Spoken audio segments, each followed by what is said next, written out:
반갑습니다. 허명 목사입니다.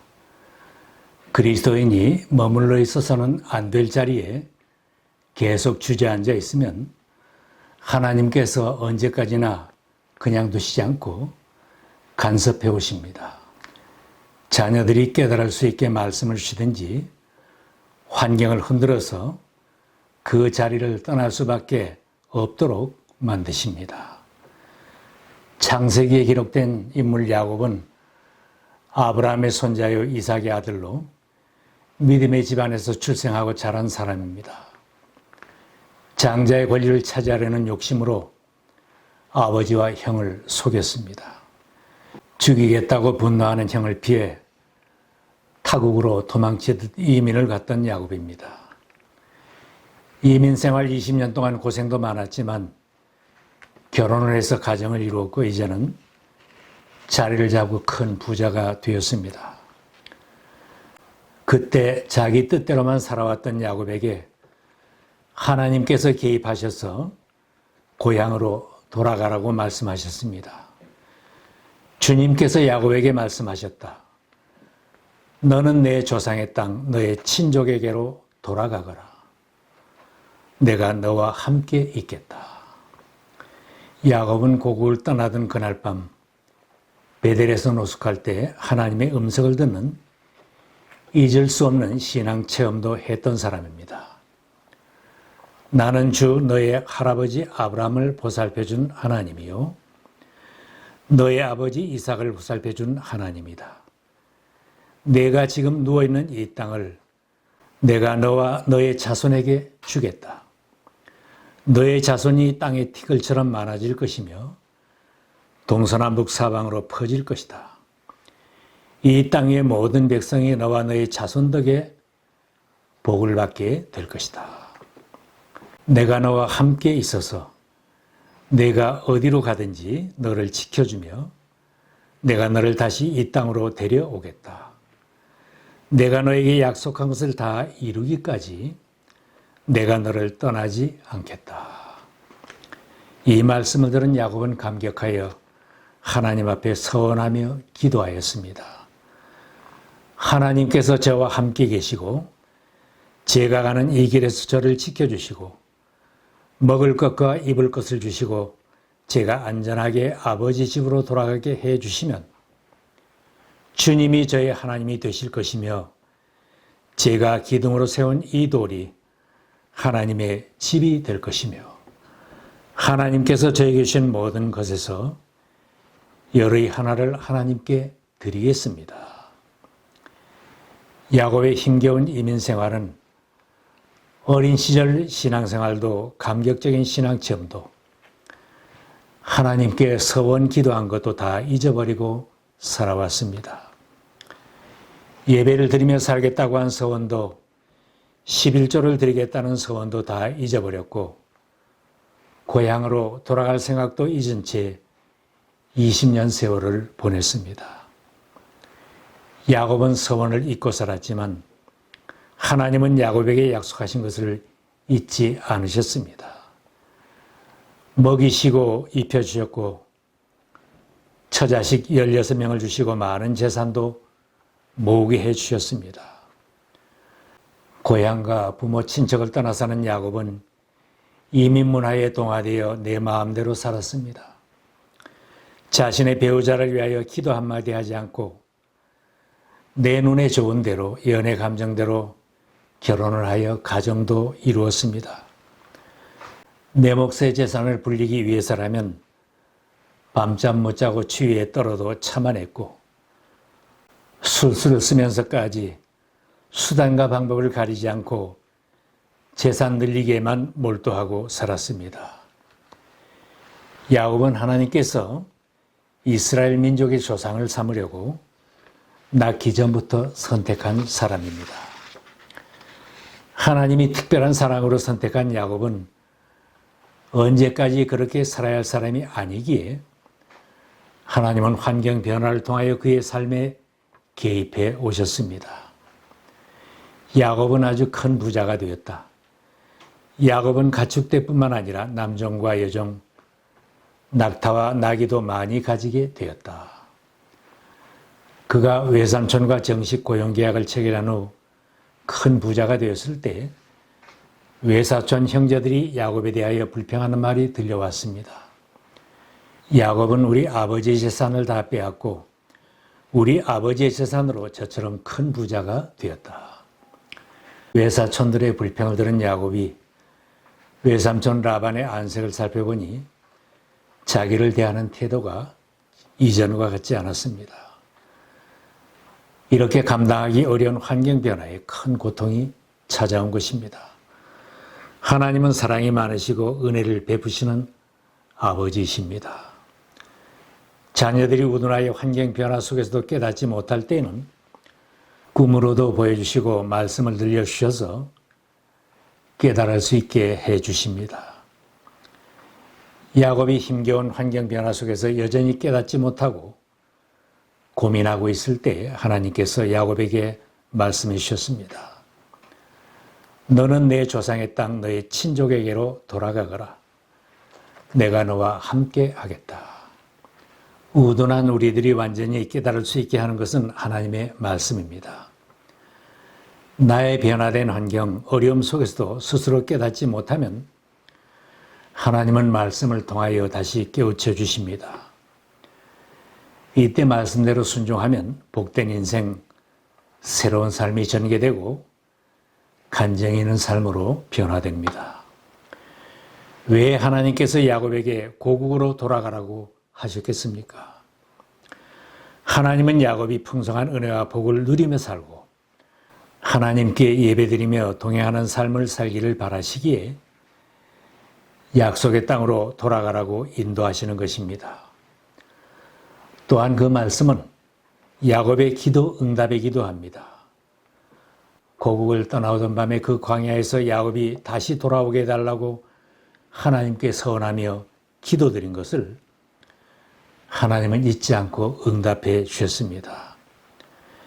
야곱은 하나님과 약속을 잊어버리고 살았어도 하나님은 지난 20년 동안도 야곱을 잊지 않으시고 지금 다시 깨우쳐 주셨습니다. 야곱아, 이제는 내가 돌아갈 때가 되었다.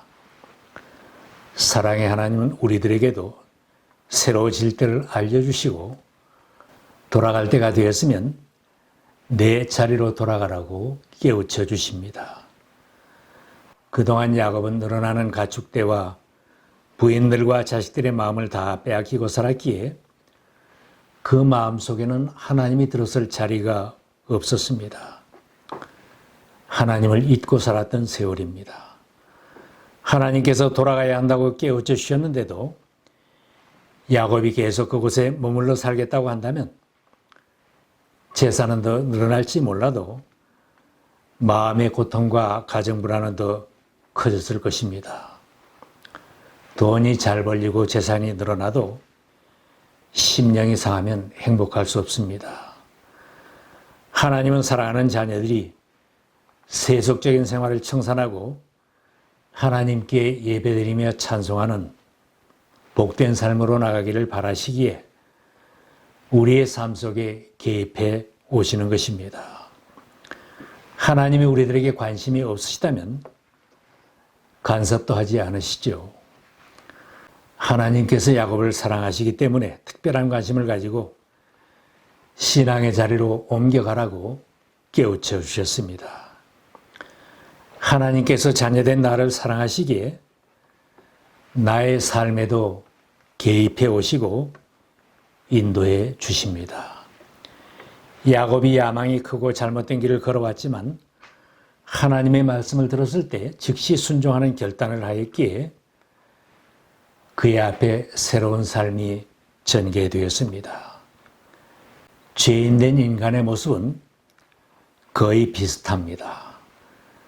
누가 더 나은지 누가 더 모자라는지는 별 차이가 없습니다. 다른 점이 있다면 누가 더 하나님의 말씀을 들었을 때 깨우침을 받아들이고 순종하는가 하는 것입니다. 순종할 결심을 한 야곱은 두 부인을 들러 불러내어 자신의 처지와 결심을 밝히면서 의논하였습니다. 하나님의 뜻을 이루고 순종하고자 하는 일도 가족이 의논하면 풍파가 적고 화목할 수 있습니다. 이사를 가든지 새로운 사업을 시작하든지 직장을 얻든지 매사 중요한 일들은 가족이 의논하고 함께 기도하며 이루어간다면 가정이 화목하고 행복해집니다. 야곱이 자신의 힘든 처지를 부인들에게 밝혔습니다. 장인 어른께서 나를 대하시는 것이 전과 같지 않소. 그러나 내 조상의 하나님이 이제껏 나와 함께 계셨소. 당신들이 알다시피 나는 힘을 다해서 장인 어른의 일을 해드렸소. 그러나 장인 어른께서 나에게 주는 품삯을 10번이나 바꿔치면서 지금까지 나를 속였소. 그런데 하나님은 장인 어른이 나를 해치지 못하게 하셨소. 하나님은 장인 어른의 가축대를 빼앗아서 나에게 주셨소. 그리고 하나님의 천사가 전해준 말씀도 들려주었습니다. 간증입니다. 나는 베델의 하나님이다. 내가 거기에서 기둥에 기름을 붓고 거기에서 맹세하였다. 이제는 곧 이 땅을 떠나서 내가 태어난 땅으로 돌아가거라 하고 말씀하셨소. 간증을 잘하면 듣는 이들도 잘 인도할 수 있습니다. 야곱의 의논하는 말을 듣고 부인들도 남편을 따라서 함께 떠나겠다고 힘을 실어 주었습니다.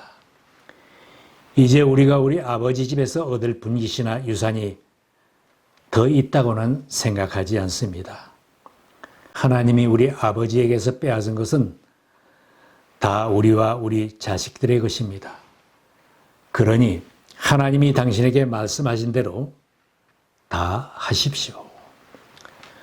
우리가 깨달은 말씀은 미루지 말고 즉시 순종할 때 시험과 유혹이 적습니다.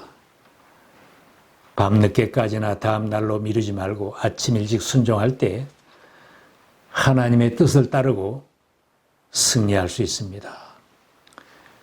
핑계거리를 찾거나 미루고 지체하게 되면 하나님이 가라고 하신 그 길을 못 갈 수도 있고 시험에 넘어질 수도 있습니다. 헌신 봉사하는 일도 헌금을 드리고 복음을 전하는 일도 미루다 보면 길가에 떨어진 씨앗처럼 새가 다 쪼아먹고 맙니다. 하나님의 말씀에 순종하여 나가는 길은 새로운 삶의 길입니다. 야곱은 하란에서 얻은 아내와 자식들을 앞세우고 모든 재산을 다 이끌고 고국으로 돌아가려고 출발했습니다. 약속의 땅으로 간다고 해서 모든 것을 다 버리고 가야 하는 것은 아닙니다. 야곱이 정당하게 버는 것은 다 가지고 갑니다. 우리가 예수님을 영접하고 신앙으로 살아도 세상에서 누릴 것은 누리며 살 수 있습니다. 돈도 벌어야 하고 자식도 두고 잘 키우고 공부하고 노력해서 자기가 바라던 일을 이루며 살 수 있습니다. 하나님 말씀에 순종하는 삶의 다른 점이 무엇인가? 돈이나 학문이나 세상적인 것에 매여 살지 않고 하나님 말씀에 붙잡혀 사는 것이 다른 점입니다. 전에는 돈 버는데 인생을 걸고 코를 꿰고 살았는데 연애하고 결혼 잘하는 것을 인생의 전부인 것처럼 살았는데 공부 잘해서 출세하고 성공하는 것이 인생의 전부인 것처럼 살았는데 이제는 하나님이 가라고 하면 가고 서라면 서는 삶으로 바뀌어지는 것이 다른 점입니다. 이제 야곱은 세상적인 가치관을 버리고 하나님의 자녀답게 사는 길을 선택하며 출발했습니다. 언제까지나 속이고 술수를 쓰면서 내 재산을 늘리겠다, 돈만 벌고 일만 하겠다는 삶에서 떠나는 것입니다. 형님을 속이더라도 내 유익을 얻고 원수를 맺고 살아도 도망을 치고 살아도 상관이 없다고 했던 인생관이 바뀌어지는 출발점입니다. 돈 많이 벌고 장가가는 일이 20년 세월을 보내면서 하나님께 서원한 것도 잊어버리고 살았는데 이제는 하나님 말씀이 자신을 돌이키게 하였고 신앙의 삶으로 출발하게 되었습니다. 하나님 말씀에 순종하는 삶은 하나님이 보호해 주시고 인도해 주십니다. 야곱이 하나님의 말씀 따라 새로운 삶을 살고자 결심을 하고 떠나는 길인데 아직도 옛사람의 모습을 청산하지 못하는 부끄러운 모습도 남아 있었습니다. 20년 동안 함께 살았던 장인과 외사촌들과 인사라도 나누고 떠나야 할 텐데 그들이 두려워서 도망치듯 떠났습니다. 하나님이 함께해 주시겠다고 하신 말씀을 전적으로 믿지 못한 행동입니다. 부인 라헬은 탐욕을 버리지 못하고 친정 아버지의 가신인 드라빔을 훔쳐서 도망을 쳤습니다. 야곱이 철저하게 계산하고 도망을 쳤지만 3일 만에 들켰고 7일 만에 외삼촌 라반에게 붙잡히고 말았습니다. 인간적인 방법을 쓰면 항상 불안하고 그런 계산은 벽에 부딪히고 성공할 수 없습니다. 야곱의 이런 행위에도 불구하고 하나님은 말씀하신 대로 야곱을 죽이겠다고 추격한 장인으로부터 그의 가족을 보호해 주셨습니다. 장인이 야곱을 책망하며 간증합니다. 자네가 나를 속이고 나의 딸들을 전쟁포로 잡아가듯 하니 어찌 이럴 수가 있는가? 어찌하여 자네는 나를 속이고 이렇게 몰래 도망쳐 나오는가? 자네가 한 일이 어리석기 짝이 없네. 내가 마음만 먹으면 자네를 얼마든지 해칠 수 있네. 그러나 어젯밤 꿈에 자네 조상의 하나님이 나타나셔서 나에게 경고하시기를 좋은 말이든지 나쁜 말이든지 야곱에게 아무 말도 하지 않도록 조심하여라 하셨다네. 하나님이 개입해 주셔서 야곱과 라반의 화해가 이루어졌습니다. 돌아가는 남은 길에는 죽이겠다고 하던 형 에사와 만나야 하는 큰 일이 남아있어 두려웠습니다. 두려워하던 야곱은 비로소 하나님께 기도를 시작하였습니다. 할아버지 아브라함을 보살펴 주신 하나님, 아버지 이삭을 보살펴 주신 하나님, 고향 친족에게로 돌아가면 은혜를 베푸시겠다고 저에게 약속하신 주님, 부디 제 형의 손에서 에서의 손에서 저를 건져 주십시오. 형이 와서 저를 치고 아내들과 자식들을 죽일까 두렵습니다. 하나님은 야곱의 기도를 들으셨고 형 에서와도 화해하게 해 주셨습니다. 하나님께서 야곱의 이름도 이스라엘로 바꾸셨고 원수 맺고 보지 않고 살겠다며 도망했던 그가 형님에게 선물을 보내고 사랑하며 살겠다는 새로운 삶으로 변화되었습니다. 하나님은 자녀된 우리들에게도 내가 있어야 할 아버지의 품으로 지금 돌아와야 한다고 초청하십니다. 예배 드리는 자리, 하나님과 동행하며 기도하는 자리, 사랑하며 살고 복음을 전하는 자리로 지금 돌아와야 한다고 초청하십니다. 돌아와서 내 자녀답게 살아야 한다고 재촉하십니다. 내가 돌아가야 할 자리에 서 있다면 머뭇거리지 말고 지금 아버지 집으로 돌이킬 수 있기를 바랍니다. 하나님은 예레미야를 통해서 돌아오기를 머뭇거리는 백성들에게 돌아오라고 재촉하는 말씀을 하셨습니다. 누구나 떠나가면 다시 돌아오지 않겠느냐? 그런데도 예루살렘 백성은 왜 늘 떠나가기만 하고 거짓된 것에 사로잡혀서 돌아오기를 거절하느냐? 하늘을 나는 학도제철을 알고 비둘기와 제비와 두루미도 저마다 돌아올 때를 지키는데 내 백성은 주의 법규를 알지 못한다.